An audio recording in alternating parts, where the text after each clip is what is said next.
the latest headlines of what you can expect in today's dailies. Make sure you grab yourself a copy. In studio, I'm joined by Prof. XN Iraki, Stephen Mwakesi, and Martins Owino, Member of Parliament, Diwa constituency. Mwakesi, I'd like to begin with you on that issue about the school unrest. Just briefly, are we dealing with the issue at hand in terms of raining down of the consequences? We've doubled down the consequences on the students, of those who engage in the arson attacks in schools. But are we looking at the cause agent of all this? What say you about this? Jesse, I want to start with assessing what you previously stated before the break. The previous highest cases of unrest in schools happened in 2016. That's a year before the 2017 general election. And here we are seeing another set of unrest right before the general election. Is there a correlation? That's a query that we need to ask. There's the question of COVID-19, the impact on the crash school program.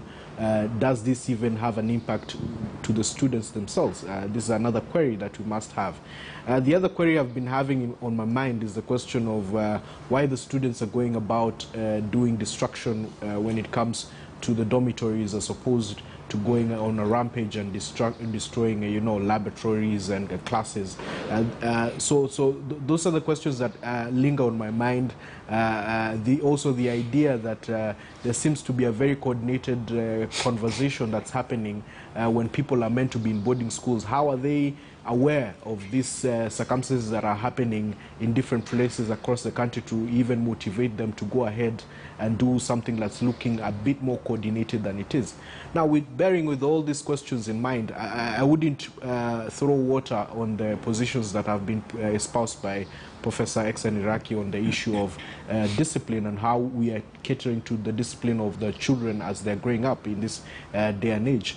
But for me, when I look concretely at this question, I look towards quickly the question of a solution.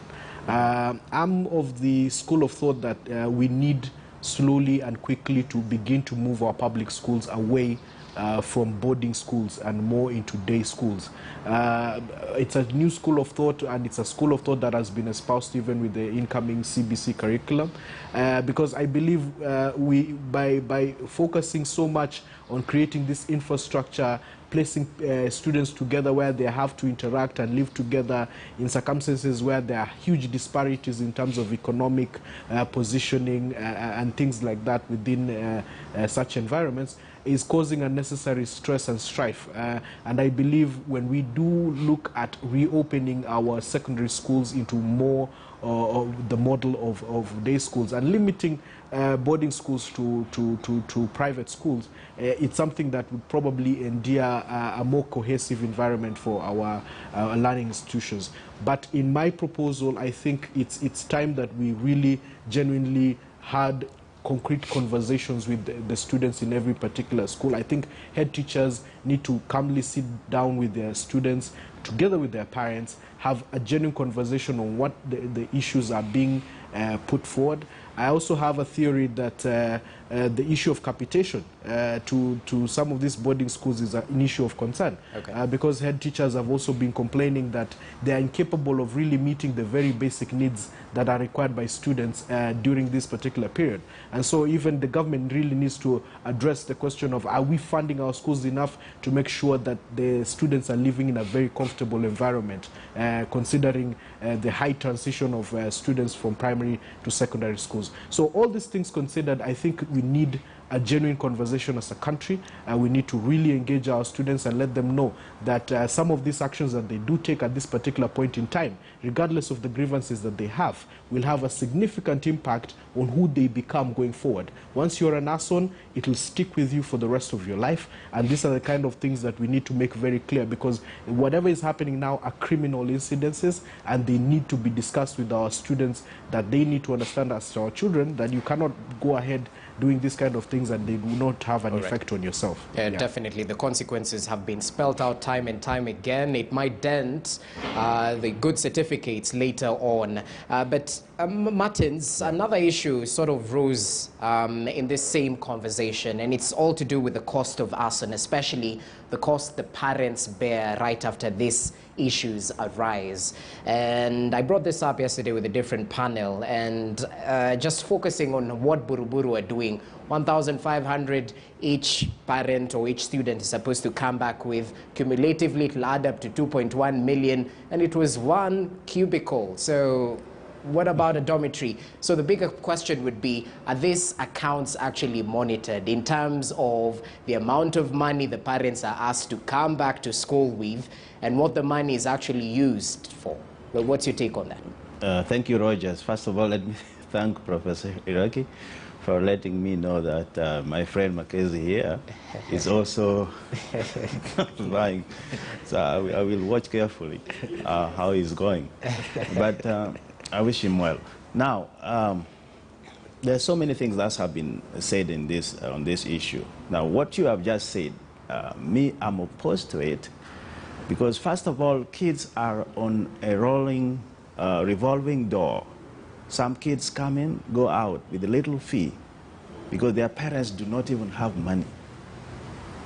Even now, when they are given time to go for a half-time break, some kids may not even come back to school on time because they don't have transport.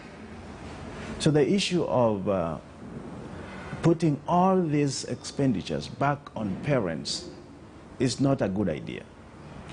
But let me also address, Rogers, the cause of this, which I think should be addressed more than just reacting and passing measures that I don't think will solve the problem. First of all, when you have a pressurized community of kids, they would look for a way to vent out. And last show I did tell them that is not the way. Banning classrooms or dorms is not the way. In fact, the kids who have done it before do not even have a good future. So refrain from that. There is what we call psychosocial issues, which used to be addressed by counselors in schools. That cadre is now very, very important to be introduced in our schools. But more so, the students' bodies, when we were in high schools, we used to call them prefects, that have been upgraded to presidents. These kids should be encouraged to have a kamkunji, a dialogue on what is going on among them, so that they can also have their own resolutions on how they are going to stay in school. The other point, which is very critical, even if my colleague says stay away from BBI, the inequality in schools can also drive pressures on kids. I said other kids are dropped by cars, they stay comfortably, others in and out, they cannot concentrate, but there is exam pressure, they fail because of 1, 2, 3, not because they can't do it. That exists. That makes me say that if we say education is free in our schools, let it be free, so that every kid can be equal. So that inequality we see in our community is also in schools, and that's bring a problem.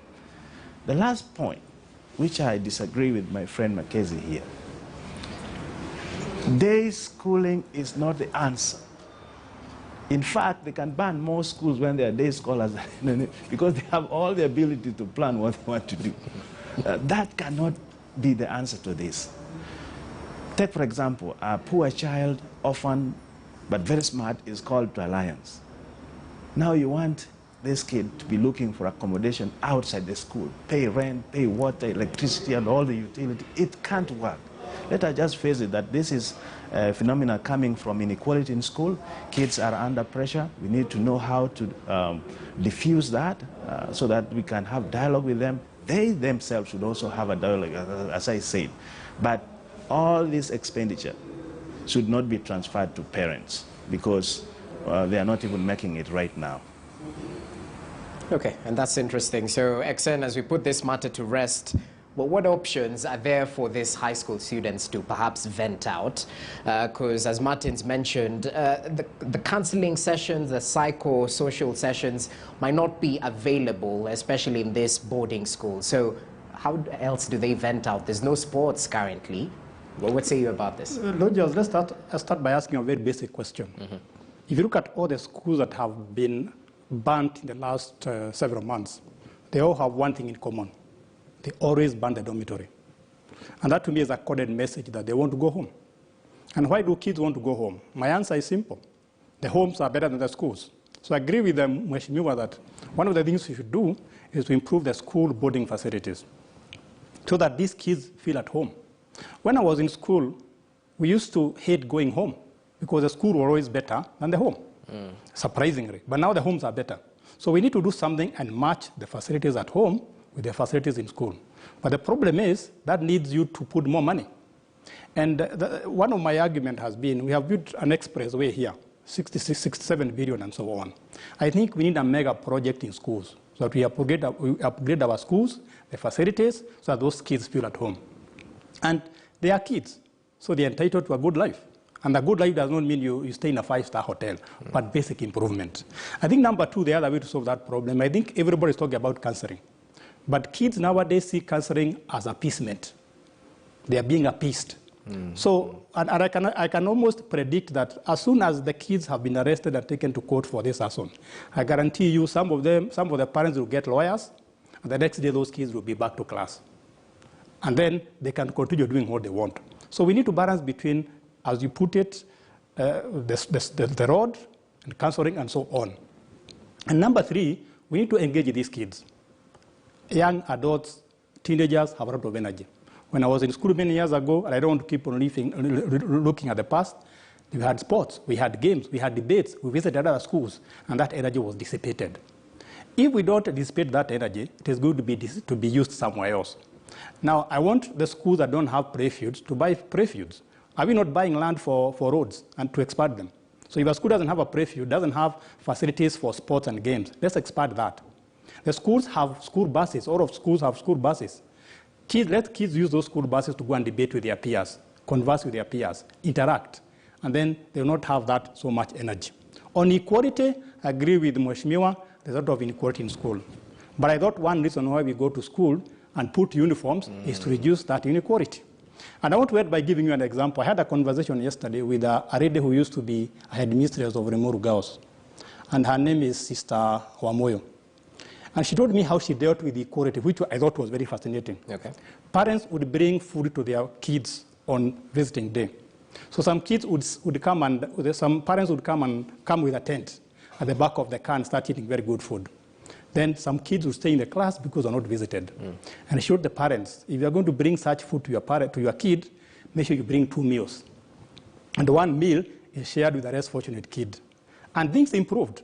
So I think some of these problems that we have in schools don't have very complex problems. Oh, yeah. And finally, I don't want boarding schools to be abolished because I went to one.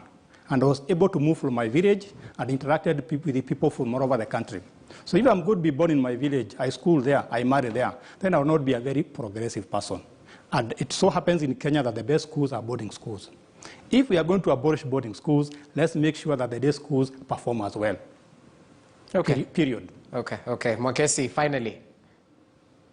See, there are two things after listening to my fellow panelists. I think the idea, again, of trying to reduce the number of boarding schools that we have in the country is for me, a progressive way of looking at things going forward. So I believe that when we stop the focus that we've primarily had over the years of saying there's a national school in Kiambu that produces only the brightest students in Kenya and not somewhere in Vihiga or in Turkana, these are the things that we need to really dissipate and start focusing on how to make sure that every school, no matter where it is, will always get the best kind of teachers and academic programs going on. And for me, the idea of day schools sounds very interesting. But me, I've also studied in a boarding school. I was in Starehe Boys Center, and I do understand the values that a boarding school can really instill on a student. But again, the kind of management that we've seen in terms of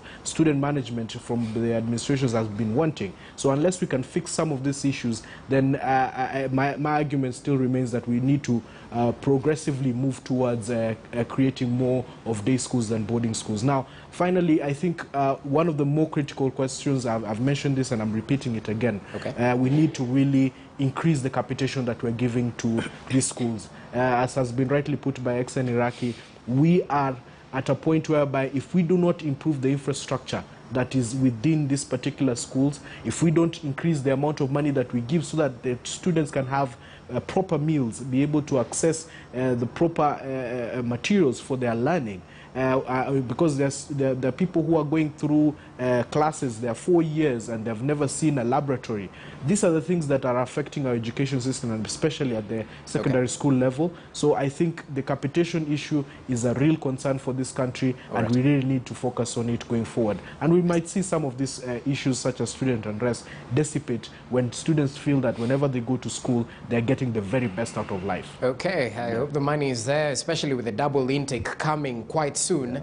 The infrastructure issues in these public schools should definitely be looked at. But Mwakesi is still with you, and this has to do all with the KEMSA changes. And just recently, we saw a task force report perhaps breaking down how their ghost workers, roughly 581 ghost workers who were kept on the payroll at KEMSA, and that's 170% up its approved work establishment of 341 workers. Now let's begin with the fight against graft. Do you believe the military is the best bet in the fight against graft?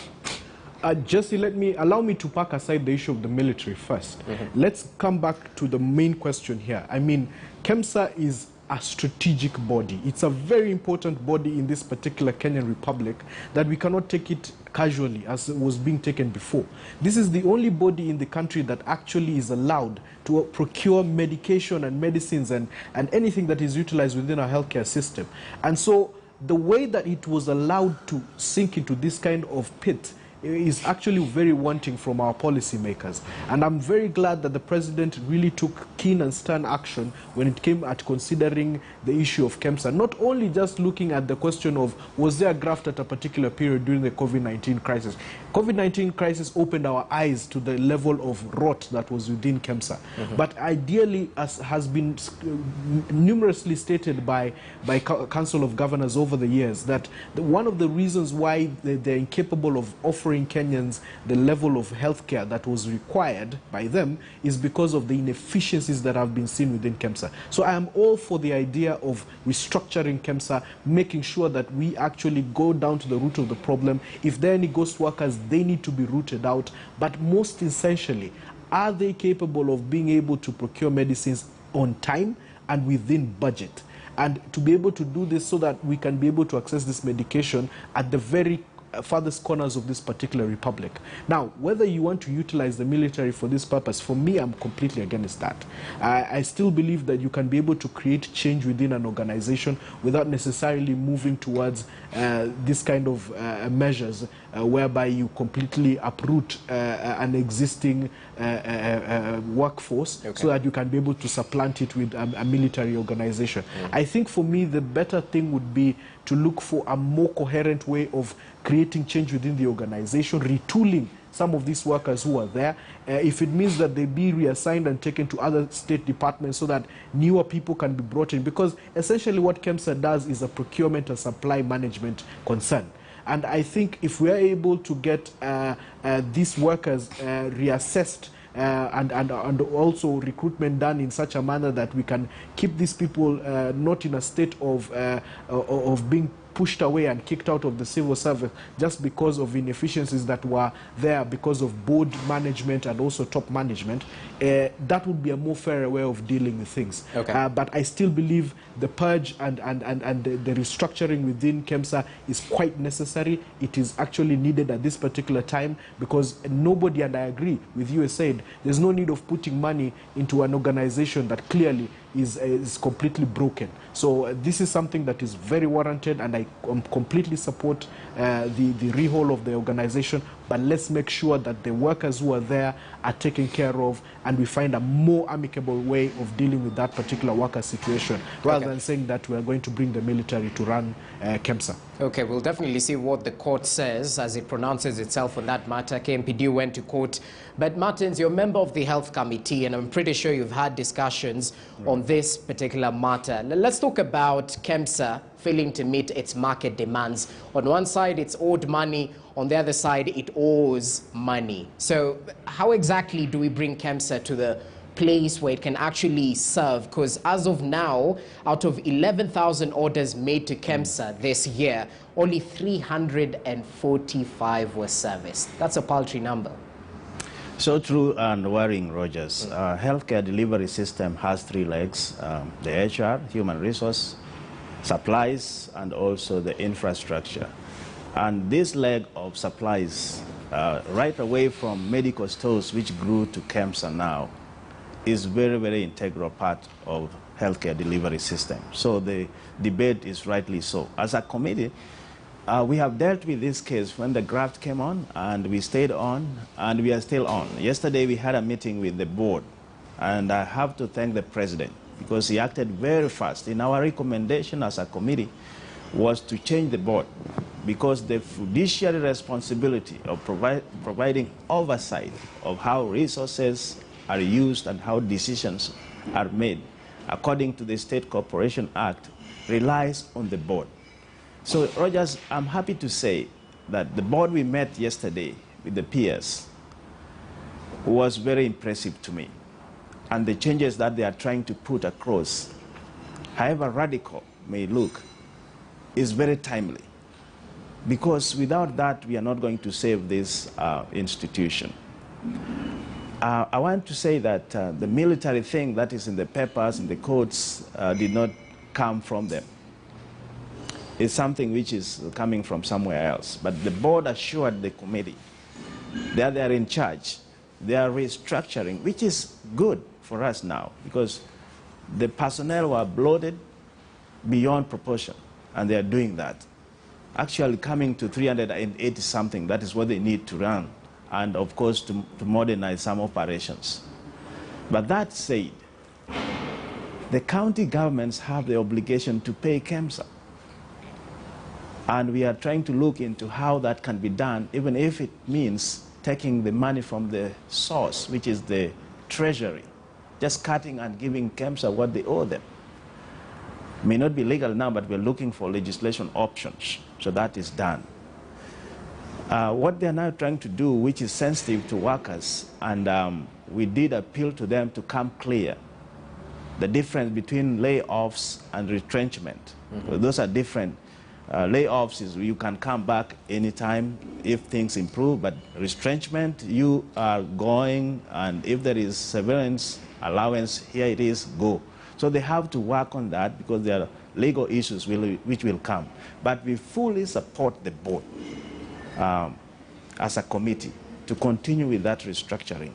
And they assured us when they were doing that, they are having a multi-agency approach to ensure that the flow of supplies goes on, because without KEMSA, all the health facilities supplies are dead. In fact, if you go to a dispensary now, you will not find a drug because of their fill rate is so low and the turnaround is also very low. So they are not performing now. That has to be jacked up, because if you see a patient and the biological intervention, which is drugs and drug products, are not there, the disease progression will come up. And we have now very high crude death rate. So what I can submit in this show is that KEMSA is in the right direction. There will be disruptions, but we urge them to manage them very quickly, because health is very, very critical in this country. Okay, but they are in a right direction, Rogers. Let me ask you this, and just briefly, the Council of Governors have been quite vocal on the issues of health procurement systems. Do you believe they should be allowed, the counties should be allowed to procure essential products related to health by themselves, outsourced, not just from KEMSA? No, they won't. We have been there before. The problem with the counties, whether they agree or not, is how to decide how much money, what percentage goes to healthcare system. And will those drugs be bought in time and distributed on time? Me personally, I've worked with the county. The best system that helped is the procurement, warehousing, and distributing mechanisms to the dispensary by KEMSA. That helped. When you leave the counties each to buy on its own and distribute on its own, it will not work, and it has not worked. So perhaps the CUG may be individual interest, but when you look at the communal, what can be good for the country is that procurement, single procurement and distribution system, which KEMSA has. Okay. So, Exen Iraqi, add your voice to that. Should we stop that provision that mandates counties to actually buy drugs and medical kits from KEMSA? Also, as you react to the military takeover and the layoffs at KEMSA, briefly, sir. That's one of my big concerns, that KEMSA is a monopoly. And if you give any entity some monopoly, you expect some inefficiencies. So I totally agree with, I disagree with Mheshimiwa that KEMSA should be given monopoly to supply drugs and other vital components. What counties should do is to source where they are going to get the best deal. KEMSA should be retained, but let them also be able to buy their supplies from whoever gives them the best deal. Let's give KEMSA some competition.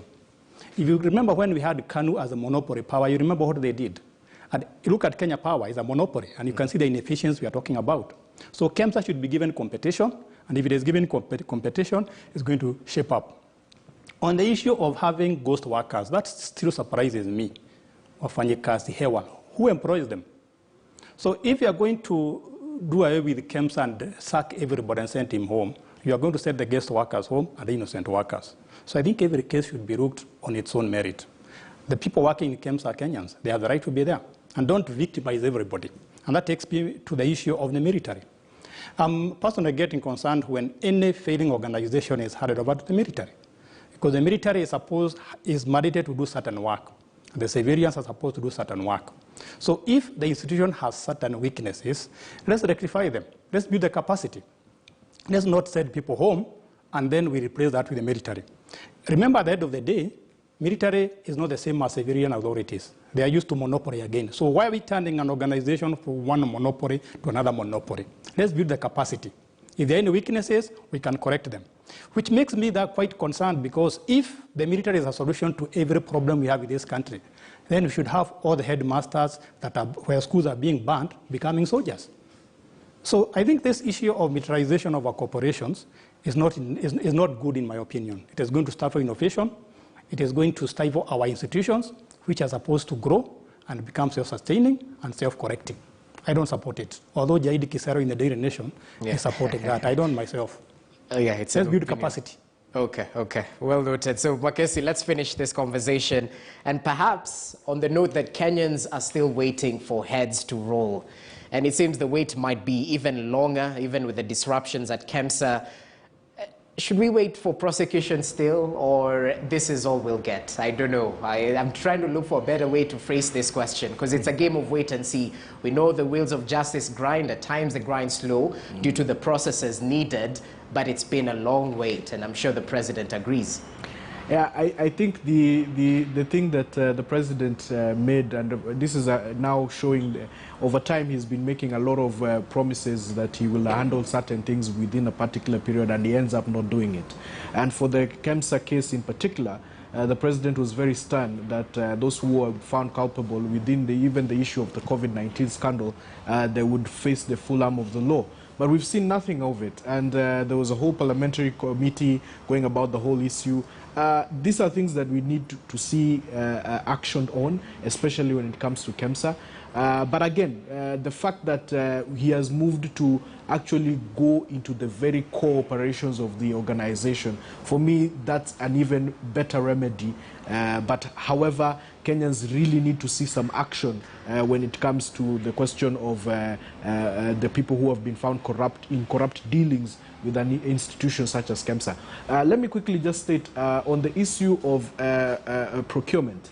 I still also believe that retaining the procurement aspect within KEMSA is a much more solid proposal as opposed to counties. I mean, counties are at very different capacities when it comes to handling different things. And to say that a county like Makueni could be very organized in how it handles its procurement issues, but there's another county out there which completely cannot even handle the procurement of T-shirts. Now, if you leave them to now handle the question of critical medical supplies, what will happen to this country? There might be situations whereby in some countries health will completely grind to a halt. So I think the most important thing is that let's make sure that the one institution that its only job on this planet is to ensure that whenever medication or medical supplies are procured, they're actually procured at the right price and actually evenly distributed and quickly distributed to the institution. If we can get that right with KEMSA, I think for the healthcare system, we will have sorted a very big concern. And I'm all for the idea of restructuring and repaneling and retooling KEMSA as it is right now so that it can better serve Kenyans. All right, and we hope for the best in this restructuring at KEMSA. Let's see what it produces, even as we take a short break right now on Morning Express. Gentlemen, stay with me. Right after the break, we could touch briefly on politics, and we'll definitely put Martin Owino to task. A lot has been said in the tour of the Deputy President in Kisumu. That's the backyard of ODM leader Raila Odinga. And according to ODM supporters, they're handing over the tools of opposition to the Deputy President. We'll try and interrogate that and what has been said during these rallies, even as we take a look at the latest conversations around the economy.